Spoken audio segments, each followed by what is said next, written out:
Hello everyone and welcome to my YouTube channel. Today we are going to discuss how to turn your Snapchat into dark mode. For example, if you are using Snapchat and if you want to use the Snapchat into dark mode, so how you gonna do that?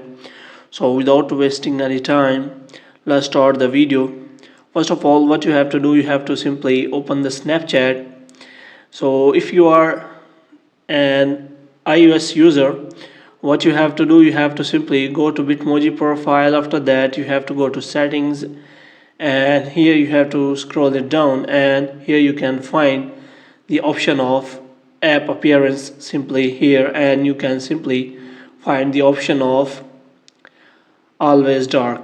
But if you are using Android device, then they will ask you to restart your device if you are using the dark mode for the first time.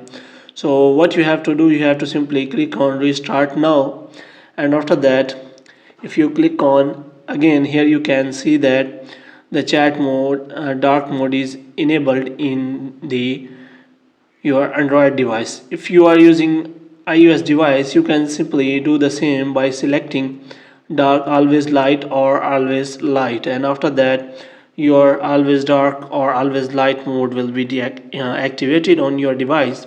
In this way you can simply turn your Snapchat into dark mode.